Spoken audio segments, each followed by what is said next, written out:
Chikwe, merci d'être avec nous. Ok, Sylvie, merci à vous de m'inviter. Tout d'abord, qu'est-ce que la chaire de Réseau Jeunesse du Québec, volet autochtone? La CRJ, en fait, volet autochtone, ça réunit plusieurs chercheurs pour justement faire des recherches sur les enjeux, sur les réalités autochtones.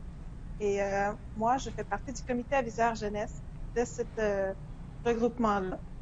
Et en tant que membre de ce comité-là, ben, on va transmettre un peu nos impressions, nos opinions sur la recherche et on a entre autres travaillé avec une illustratrice, Emmanuelle Dufour, pour faire une genre de carte postale qui démontre comment décoloniser la recherche, comment est-ce que nous, on peut aider avec la recherche. Parlez-nous des vidéos que vous avez diffusées. Ben oui, les vidéos, en fait, on avait des projets à se réunir en tant que comité aviseur jeunesse.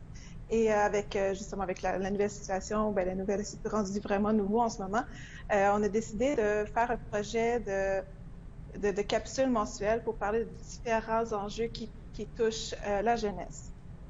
Et, et pour comme premier projet, on a voulu faire plusieurs petites vidéos qu'on a mis dans une vidéo qu'on présente un peu notre bien-être en tant que confinement.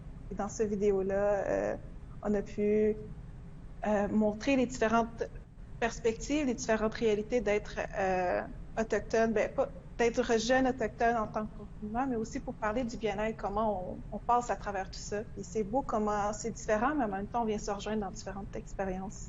Et ce que je recommande à regarder, c'est moi qui ai fait le montage. Est-ce que, comment que, avez-vous d'autres sujets aussi par rapport à tout ça? Quel sujet traitez-vous aussi pour ces vidéos-là?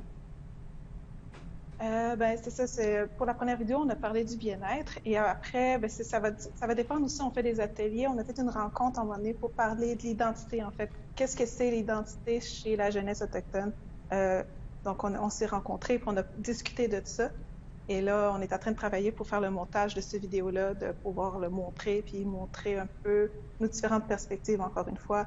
Tu sais, c'est vraiment plusieurs sujets qui vont nous toucher en tant que jeunes. Et qu'on veut transmettre aussi, qu'on veut partager avec d'autres personnes aussi. C'est pour ça que c'est bien aussi qu'on peut le mettre en ligne, que d'autres personnes peuvent consulter.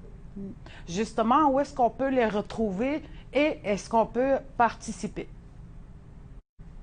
Ben ça dépend. On n'a pas encore développé les prochains ateliers, mais moi, j'aimerais bien, à un moment donné, qu'on fasse une rencontre avec plusieurs personnes, comme ça sur Skype, ou genre, dépendant de comment ça va se passer ensuite, ce serait le fun qu'on puisse faire peut-être des tables rondes, ce serait super intéressant.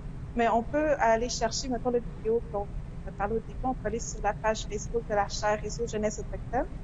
C'est écrit comme ça, donc vous avez juste à écrire de ce mot-là sur Facebook.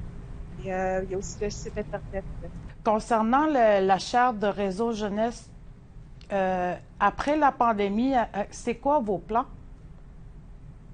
Ben moi, je suis pas la coordonnatrice de la chaire Réseau Jeunesse pour l'instant, mais c'est sûr qu'ils ont toujours des plans. Ensuite, c'est sûr qu'on aimerait continuer qu'est-ce qu'on a fait, qu'est-ce qu'on a commencé au début, c'était de se réunir, puis de se réunir aussi avec, parce qu'on se réunit en tant que comité, mais aussi, j'aimerais beaucoup ça qu'on puisse se réunir encore avec les chercheurs, les organismes qu'on a fait à un moment donné, d'avoir cette relation-là de partage puis d'écoute. On se fait beaucoup écouter aussi par les chercheurs qui veulent vraiment, quand ils vont aller faire leur recherche et tout ça, ils veulent vraiment que ce soit bien fait, qu'il y ait vraiment une collaboration entre autochtones, que c'est pas juste pour les chercheurs, mais que c'est vraiment pour les deux personnes, les deux parties. Donc c'est ça, j'aimerais vraiment qu'on puisse continuer à faire ça. Mais là, en ce moment, tout est incertain ces temps-ci, donc mais j'ai l'espoir que ça continue.